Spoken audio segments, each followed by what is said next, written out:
Assalamualaikum warahmatullahi wabarakatuh. Halo anak-anak semua, bagaimana kabarnya pada pagi hari ini? Semoga sehat selalu ya. Untuk minggu lalu kita sudah mempelajari materi tentang kebenaran turunnya Al-Quran. Nah, untuk pembelajaran kita pada kali ini kita akan mempelajari tentang Al-Quran Mukjizat Nabiku. Nah, tujuan pembelajaran kita hari ini yaitu yang pertama, peserta didik dapat menyajikan tentang kemukjizatan Al-Quran. Yang kedua, peserta didik dapat mencintai Al-Quran. Yang ketiga, peserta didik dapat menjelaskan tentang kemukjizatan Al-Quran. Lalu yang keempat, peserta didik dapat menyampaikan contoh-contoh kemukjizatan Al-Quran. Oke, langsung masuk materinya ya. Pengertian dari mukjizat. Secara etimologi, kata mukjizat berbentuk isim fa'il yang berasal dari kata a'jazu, yu'jizu, i'jazan, mu'jizun, mu'jazun, mu'jazun. Awalnya kata ini berarti melemahkan atau mengalahkan lawan. Namun dalam perkembangannya, kata mukjizat juga digunakan untuk memberikan arti pada sesuatu yang hebat atau luar biasa. Adapun syarat-syarat dari mukjizat, yang pertama, sesuatu yang tidak sanggup dilakukan oleh siapapun selain Allah Subhanahu wa taala. Yang kedua, mukjizat adalah sesuatu yang tidak sesuai dengan kebiasaan dan berlawanan dengan hukum alam. Yang ketiga, mukjizat harus berupa hal yang dijadikan saksi oleh seseorang yang mengaku membawa risalah ilahi sebagai bukti atas kebenaran pengakuannya. Lalu yang keempat ada mukjizat terjadi bertepatan dengan pengakuan Nabi dan penolakan suatu kaum atas pengakuan tersebut.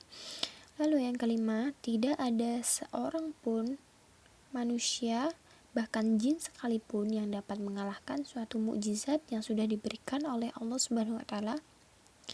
Nah, suatu hal bisa disebut mukjizat itu bila memenuhi kelima syarat-syarat tersebut. Yang selanjutnya ada macam-macam mukjizat. Mukjizat itu dapat dibagi menjadi dua. Yang pertama, mukjizat hissi atau kasat mata.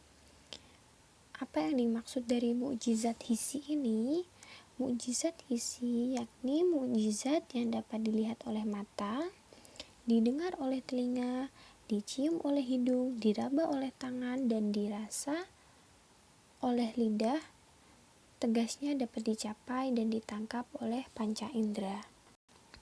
Nah, yang kedua yaitu mukjizat maknawi atau tidak kasat mata. Nah, mukjizat maknawi itu mukjizat yang tidak dapat dicapai dengan kekuatan panca indera seperti mukjizat yang pertama tadi yaitu mukjizat hissi.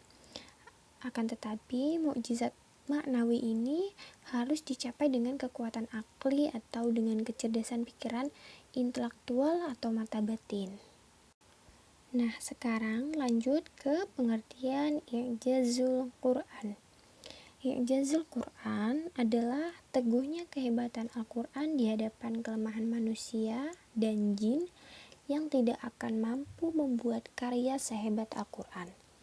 Kemukjizatan Al-Quran menumbuhkan kesadaran pada manusia bahwa Al-Quran adalah nyata-nyata wahyu Allah Subhanahu wa taala dan sekaligus merupakan bukti kerasulan Muhammad sallallahu alaihi wasallam bahwa Al-Quran bukan karangan Nabi Muhammad sallallahu alaihi wasallam.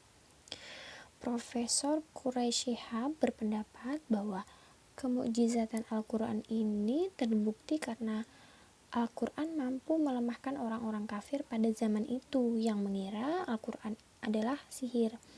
Bahkan mampu melemahkan orang-orang yang masa kini yang ingin membuat kalimat-kalimat seindah ayat-ayat Al-Quran. Adapun aspek-aspek kemukjizatan Al-Quran. Secara garis besar, ada dua aspek kemukjizatan Al-Quran, yaitu yang pertama, gaya bahasa atau uslub. Gaya bahasa Al-Quran itu adalah gaya bahasa khas yang tidak dapat ditiru oleh siapapun. Susunannya sangat otentik dan indah. Para sastrawan Arab pun bahkan tidak dapat menirunya.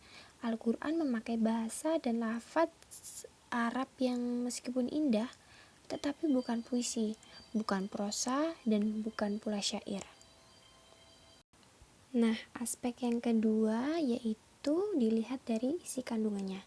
Yang pertama, Al-Quran itu mengungkap berita-berita yang bersifat gaib.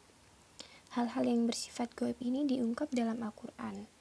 Yang pertama, berita tentang masa lalu seperti kisah Nabi Adam alaihissalam, Nabi Nuh alaihissalam, Nabi Ibrahim alaihissalam, dan Nabi Ismail alaihissalam, Nabi Musa alaihissalam, dan kisah lain di masa lalu. Untuk yang kedua, berita tentang peristiwa-peristiwa yang akan terjadi baik di dunia maupun di akhirat. Yang selanjutnya, ijazul ilmi, yakni kemukjizatan ilmu pengetahuan. Al-Quran mengungkapkan isyarat-isyarat rumit terhadap suatu pengetahuan sebelum dunia ilmu pengetahuan itu sendiri sanggup menemukannya.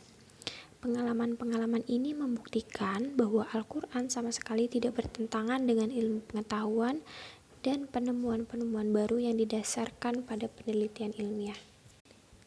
Lalu yang ketiga ada Al-Quran merupakan sumber aturan hukum Islam yang bersifat universal dan mencakup segala urusan hidup dan kehidupan manusia. Materi yang selanjutnya yaitu mukjizat Rasulullah selain Al-Quran dan mukjizat para nabi lainnya. Al-Quran adalah mukjizat terbesar bagi Nabi Muhammad yang berlaku kekal sampai akhir zaman. Nah, selain Al-Quran yang bersifat maknawi, Nabi Muhammad juga dikaruniai mukjizat hissi. Misalnya, jari-jari beliau bisa mengeluarkan air pada saat sahabat-sahabat sedang kehausan, dan masih banyak lagi.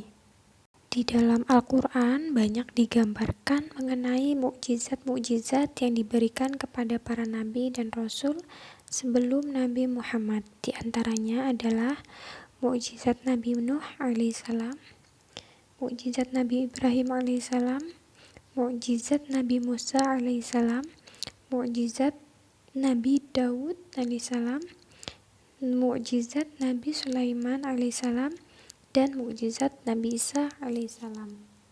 Nah, itulah materi pembelajaran kita pada pagi hari ini. Semoga bisa kalian pahami semua ya. Marilah kita tutup dengan membaca hamdalah bersama-sama. Alhamdulillahirrabbilalamin.